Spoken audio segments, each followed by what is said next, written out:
Hello everybody, this is Gareth Goon Speaks back here with another video. I'd like you to hit the subscribe bar, give me a thumbs up if you like the video, or hit the notification bell to be notified when I post my next post. Or otherwise you could donate to my ministry and the charities that I support at garethcahoon3@gmail.com on PayPal. Or otherwise you can look me up on X, YouTube and TikTok, but especially YouTube, where you'll be able to see the videos that get banned on other social media sites, and you'll also be able to look up my created playlists so you can see the videos that I like to watch on YouTube in my spare time. This one here is long overdue. Hasan Piker. I'm sure you've all heard of him by now. The man behind the curtain. It turns out that the great and mighty Oz, better known as the man who pulls the strings behind the curtain, is the 35-year-old American-born son of Turkish parents. No less contentious than his well-known left-wing political activist uncle, Cenk Kadir Uygur, co-creator and host of the controversial programme The Young Turks. Hasan Piker has risen to fame as a political power broker, demanding strict allegiance to the main tenets of the Democratic Socialist Party. The all-powerful internet superstar, who has gotten up to 1 billion views for his content, will now bestow his coveted blessing upon a potential candidate unless they pass his scrutiny. Those include their commitment to open borders, universal health care, no foreign wars, and possibly most important, align with the Free Palestine movement.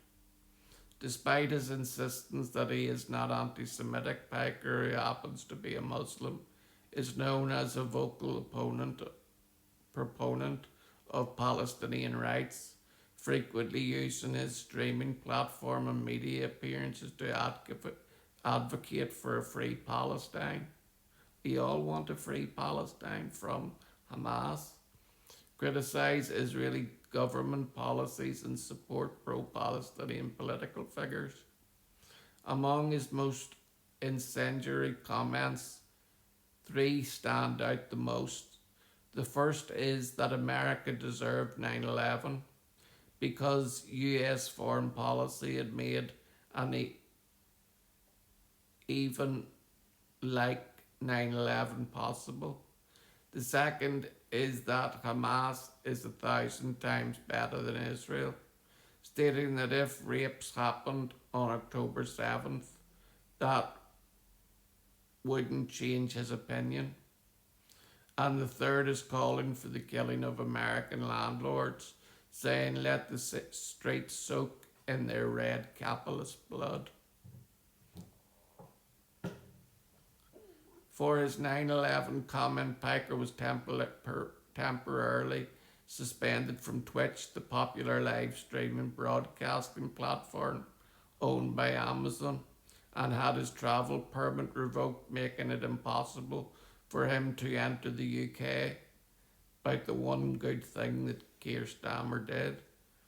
It's hard to comprehend how Piker remains such a popular figure, given his preference for a barbaric terror group over a democratic country of Israel, as well as his comments that display an obvious contempt for the country where he was lucky enough to be born.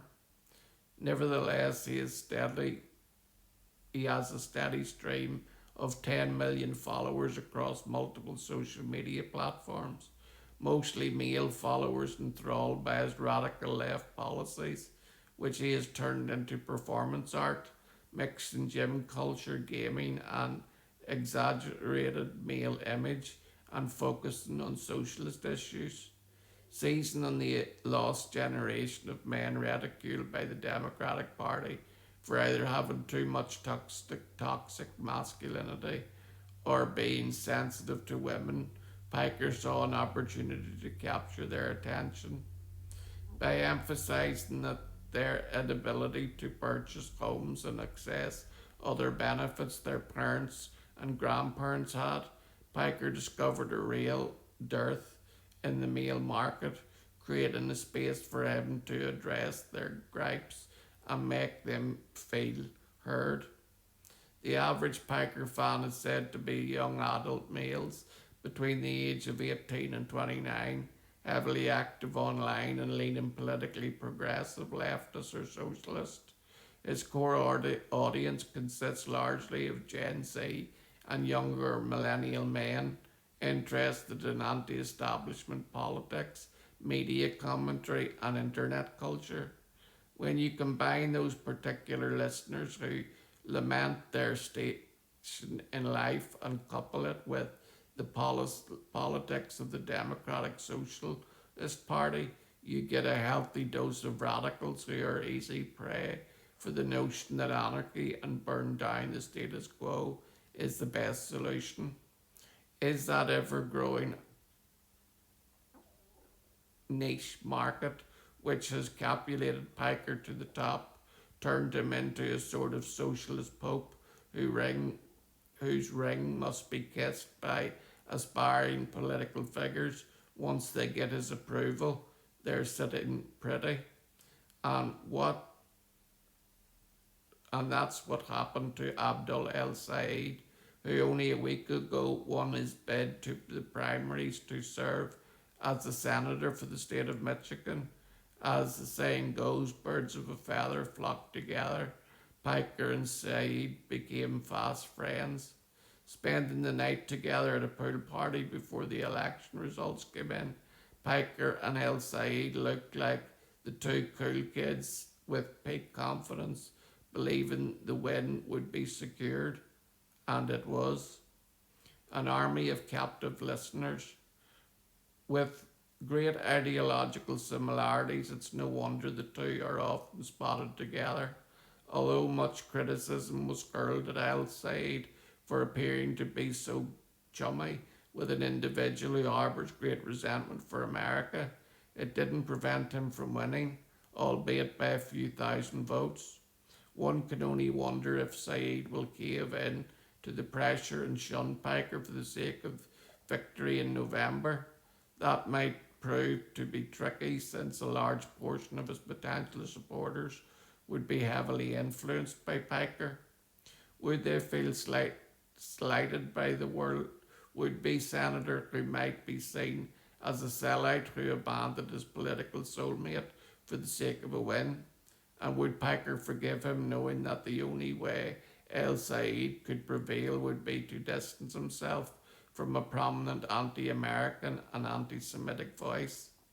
It all remains to be seen, but no one should underestimate the power of Piker, whose influence is the status quo, as the man who stands at 193 centimetres, towering over all others, both physically and metaphorically. With youth, popularity, wealth, and influence, Piker's future looks promising as he continues to grow his following, steering them in the extreme direction he hopes America will take and fundamentally change its classic image. Piker's America's dream will be the nightmare of most citizens who will have to fight tooth and nail to keep their country from going full red and green. Red for socialist, communist ideology, and green for the Islamic way of life that seeks to be imposed by the likes of Piker and El Said. Socialism and Islam are the grim reapers of freedom and liberty, seeking to silence all other voices as they force their way into the culture and customs that were beloved by past generations who give their lives so that a better tomorrow could be the reality of future generations. Hasan Piker is determined to make sure that that never happens, and towards the end, he is assembling an army of captive listeners who have his attention.